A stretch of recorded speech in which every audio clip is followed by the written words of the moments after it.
अस्सलाम वालेकुम व्यूअर्स, मेरा नाम अरसलान शेरा और हम सीख रहे हैं coral X7 Corel Draw graphics X7 जिसका आज लेक्चर नंबर 8 है।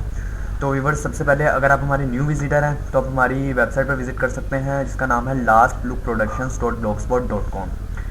इस वेबसाइट पर आकर आप लर्निंग के टैब पर क्लिक करेंगे। लर्निंग के टैब पर क्लिक करते ही आपके पास इस तरह का डैशबोर्ड आ जाएगा। यहाँ से आप कोरल ड्रा को सिलेक्ट करेंगे तो आपके पास ये आ जाएगा। इसके ऊपर आपके पास एक ही पेज के ऊपर तमाम के तमाम लेक्चर्स आ जाएंगे। लेकिन अगर आप 1 बाय 1 कैटेगरी टाइप जाना चाहते हैं तो यहाँ ट्यूटोरियल्स में जाकर आप कोरल ड्रा पे सेलेक्ट करेंगे तो आपको बिल्कुल उसकी सारी कैटेगरी भी आ जाएंगी। तो व्यूअर्स, अगर आप हमारे न्यू विजिटर हैं तो यहाँ पर एक वीडियो दी गई है जो CorelDRAW graphics suite introduction video है, तो आप ये ज़रूर देख लीजिए पहले। अगर आप इस वीडियो को डाउनलोड करना चाहते हैं तो इस डाउनलोड बटन पर क्लिक करके इसे डाउनलोड भी कर सकते हैं। उसके अलावा इसके नीचे एक छोटा सा टैब दिया गया है, नोट दिया गया, आप इसको भी पढ़ सकते हैं। और अगर आपको कोरल ड्रा का कोई भी वर्जन डाउनलोड करना है तो आप इस लिंक पर क्लिक करके वो भी डाउनलोड कर सकते हैं। व्यूअर्स, इससे पहले हमारे 7 लेक्चर्स हमारे अपलोड हो चुके हैं। अब आज हमारा लेक्चर नंबर 8 है जिसका नाम है शेप टूल। तो आज हम इस पर बात करेंगे। तो अगर आप हमें यूट्यूब चैनल पर देख रहे हैं तो हम अपने यूट्यूब चैनल पर भी ये तमाम के तमाम लेक्चर्स अपलोड करते हैं। तो आपको हमारे चैनल सब्सक्राइब कर लेना चाहिए। सब्सक्राइब करने के बाद उसके साथ एक घंटी का ऑप्शन आएगा, आप उस घंटी के बटन के ऊपर प्रेस करेंगे तो आपके पास आ जाएगा जी send me all notification for this channel. तो इस चैनल में जो भी अपग्रेड्स होंगी वो आप तक बाय ईमेल पहुंच जाएंगी अगर आप इसको चेक कर लेते हैं। तो व्यूअर्स, आपको इसे चेक कर लेना चाहिए, इसको सब्सक्राइब कर लेना चाहिए, क्योंकि हम लोग कंप्यूटर के हवाले से अदर कोर्सेज़ अपनी यूट्यूब चैनल पर अपलोड करते रहते हैं। तो इसके अलावा हमारी वेबसाइट पर लास्ट में भी यूट्यूब का सब्सक्राइब बटन दिया गया। अगर आप हमारे वेबसाइट पर भी इसे सब्सक्राइब करना चाहें तो कर सकते हैं। और अगर इसके ऊपर फॉलो बाय ईमेल भी लिखा हुआ है, अगर आप अपना ईमेल लिखकर सबमिट करवा देते हैं तो आपको एक छोटी सी नोटिफिकेशन आएगी, उसको आप एग्री कर लेते हैं तो उसके बाद हमारी वेबसाइट के ऊपर जितने भी अपडेट्स होंगी वो आप तक बाय ईमेल पहुँच जाएंगी। तो व्यूअर्स, ये तो था हमारा अपना इंट्रोडक्शन। तो अब हम चलते हैं जी अपने लेक्चर की तरफ, जो है कि शेप टूल। आज तो शेप टूल की शॉर्ट की F10 है, मैंने गलती से F8 लिख दी हुई है तो मैं इसको रेस करके F10 लिख देता हूँ। उसके बाद आ गया जी शेप टूल, ओके हो गया। तो व्यूअर्स, ये एक मैंने आपके सामने एक शेप बनाई है, तो ये हम लोग शेप टूल की मदद से ड्रॉ करेंगे। लेकिन उससे पहले मैं आपको बता देता हूँ कि शेप टूल होता क्या है और शेप टूल काम क्या करता है और कैसे करता है। तो हम लोग एक ब्लैंक के ऊपर आ जाते हैं। यहाँ पे भी मैंने एक बनाया हुआ है तो मैं इसको अरेज कर देता हूँ। इसको अरेज करने के बाद मैं एक रेक्टेंगुलर ड्रॉ करता हूँ। रेक्टेंगुलर ड्रॉ करने के बाद अब आप देख रहे हैं कि इस रेक्टेंगुलर के साइडों पर ये जो डॉट्स हैं, ठीक है, मैंने आपको लास्ट लेक्चर में भी बताया था कि इनका क्या काम है। मैं आपको फिर से बता देता हूँ कि इनको हम बोलते हैं कंट्रोल डॉट्स के। इनके साथ हम लोग किसी भी शेप को कंट्रोल करते हैं, ठीक है, तो इनको कंट्रोल डॉट्स बोला जाता है। और इसके अलावा व्यूअर्स, अगर आप मैं इसको और ज़्यादा जूम करूं तो एक तो ये डॉट्स बड़े बड़े नज़र आ रहे हैं, इसके साथ एक छोटे से नोट्स भी आपको देख रहे होंगे कि आपको यहाँ पे साइडों पे वो भी नज़र आ रहे हैं। तो व्यूअर्स, अगर हम लोग यहाँ से अब अपना शेप टूल सेलेक्ट करते हैं तो हमारे ये दूसरे नंबर पर आता है शेप टूल। अगर मैं इस पर कर्सर लेके जाऊँ तो इसकी शॉर्ट की वो बता रहा है F10 और बता रहा है जी एडिट अ कर्व ऑब्जेक्ट और text characters by manipulating notes, यानी कि नोट्स की मदद से, उनके ऊपर जो नोट्स बने होते हैं उनकी मदद से हम उन्हें एडिट कर सकते हैं, इनकी कर्व कर सकते हैं। किस तरह से करते हैं व्यूअर्स, हम ये देखते हैं। मैंने इसे सेलेक्ट कर लिया। व्यूअर्स, मैं इसका अगर ड्रॉप डाउन मेन्यू खोलूँ तो इसके अंदर आपको और भी इसके हैं, यानी कि आगे इसके और भी शाखें हैं, तो इनके ऊपर भी इंशाल्लाह हम लोग ज़रूर बात करेंगे। लेकिन आज का हमारा लेक्चर खाली शेप टूल पर ही होगा।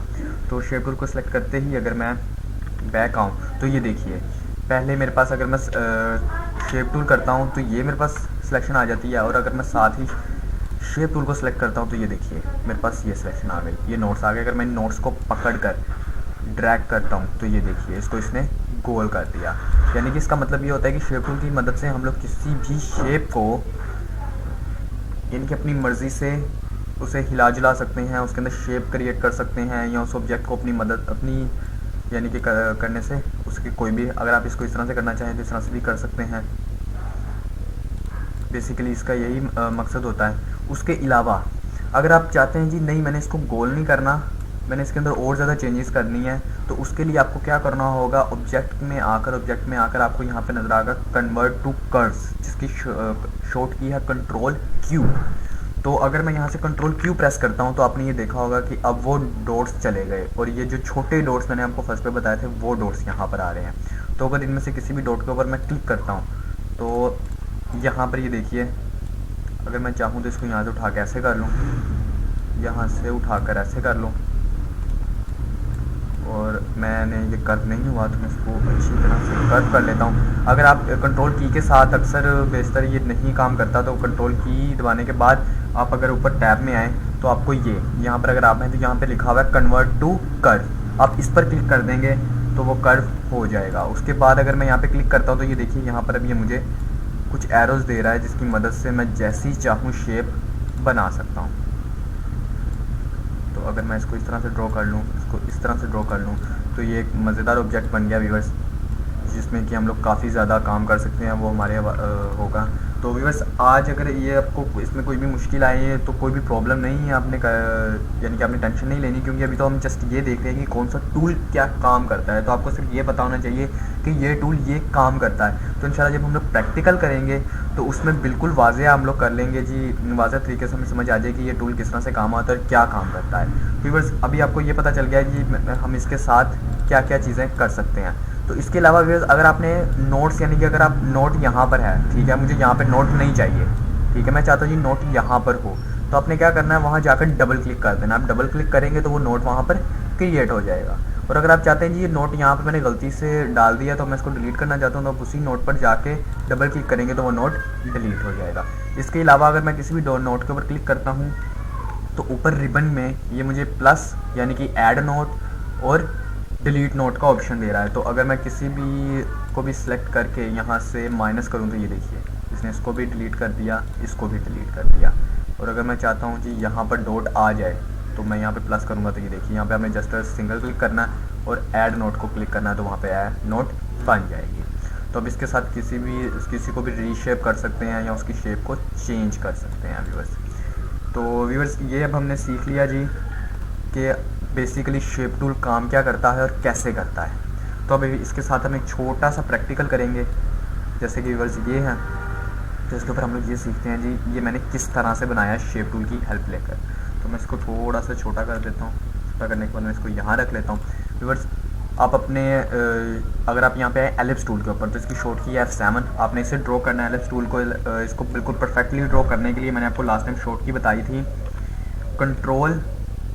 कंट्रोल शिफ्ट और उसके बाद आपने इसको ड्रॉ करना है, तो ये बिल्कुल परफेक्ट यानी कि गोल ड्रॉ होगा। इसको ड्रॉ करने के बाद अगर आप इसकी रिबन में आए तो इसकी रिबन में आने के बाद आपको यहाँ पर ये 3 शेप्स नज़र आ रही होंगी, ये 3 शेप्स आपको नज़र आ रही होंगी। तो इन तीनों शेप में से सबसे पहली शेप एलिप्स है, दूसरी शेप पाई है, और जो लास्ट वाली शेप है, सॉरी व्यूअर्स, जो लास्ट वाली शेप है वो है आर्क।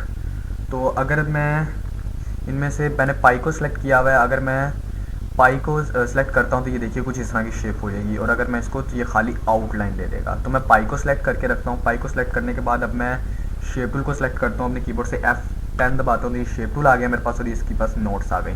तो ये अब आपको सबसे ख़ास बात इसकी मैं बता दूँ कि अगर आप इसको नोट पकड़ कर अगर आप अपने इस यानी कि जो मेरा एरो है, अगर इस एरो को मैं शेप से बाहर रखूँगा तो ये क्या करेगा, उसको ख़त्म कर देगा, उसकी जो अंदर की फीलिंग होगी उसे ख़त्म कर देगा। और अगर मैं इस नोट को पकड़ कर अपने एरो को इस शेप के अंदर रखूँ तो ये क्या करेगा, उसके अंदर फिलिंग कर देगा। इसकी मैं आपको ये फिल करके बता देता हूँ।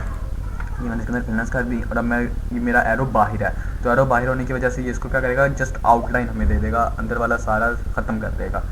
और अगर मैं इस नोट को पकड़ कर अपने एरो को शेप के अंदर रखता हूँ तो अब ये क्या कर रहा है, इसने फिलिंग कर दी अंदर, ठीक है। तो फिल करने के बाद मैं इसको यहाँ रख लेता हूँ, यहाँ से इसको पकड़ के थोड़ा सा यहाँ, थोड़ा सा इसको और ऊपर कर लेते हैं और इसको यहाँ पे कर लेते हैं।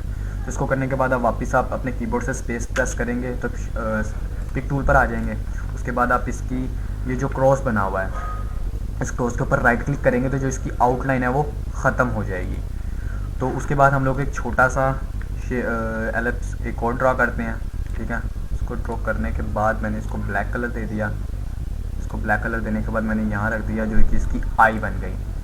और इसके बाद मैं इसको यहाँ से ला के अगर अपने कीबोर्ड से राइट क्लिक करूँ तो ये इसकी कॉपी बना देगा।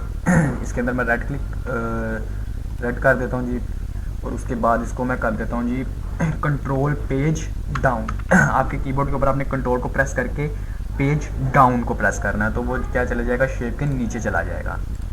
और उसके बाद इसकी कॉपी बनाने के लिए आपने इसको जस्ट क्लिक करना है, क्लिक करने के बाद आपने इसको ड्रैग करना है थोड़ा सा, और आप अगर अपना कंट्रोल अपने कीबोर्ड से कंट्रोल दबाकर अगर आप इसको ड्रैग करते हैं तो बिल्कुल परफेक्टली यानी कि उस शेप के बिल्कुल एक्यूरेट आगे आएगा।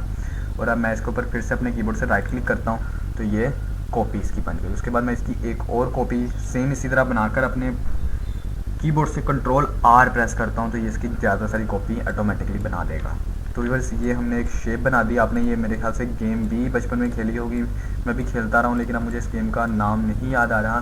तो फिलहाल आज हमने शेप टूल का यही सीखा कि शेप टूल से हम लोग क्या क्या काम कर सकते हैं। तो इंशाल्लाह जब हम नेक्स्ट अपने प्रैक्टिकल्स लास्ट में करेंगे तो उसमें हमें बिल्कुल वाज़ेह हो जाएगा कि इसको कहाँ कहाँ यूज़ करना है, किस तरह से यूज़ करना है। आज के लेक्चर में जस्ट हमने यही सीखना था जी कि शेप टूल क्या काम करता है, बेसिकली इसकी कि इस सॉफ्टवेयर में इसको देने का क्या मकसद है, तो हमें वो पता चल गया। तो अगर आपको इसके हवाले से कोई भी मसला आता है तो व्यूअर्स वो आप मुझे हमारे कमेंट बॉक्स में कमेंट कर सकते हैं। अगर आपको किसी भी मसला कोई भी मसला हमारे यानी कि इसको आप यूज़ कर रहे हैं तो अगर आपको कोई भी मसला आ रहा है तो आप हमारे चैनल पर भी हमें कमेंट कर सकते हैं, और अगर हम हमारी वेबसाइट पर भी नीचे कमेंट बॉक्स दिया होता है तो वहाँ पर भी हमें कमेंट करके बात पूछ सकते हैं। तो ये बस ये था आज का हमारा लेक्चर नंबर 8। तो अब हम इंशाल्लाह नेक्स्ट लेक्चर में मिलते हैं। खुदा हाफिज़, अल्लाह निगहबान।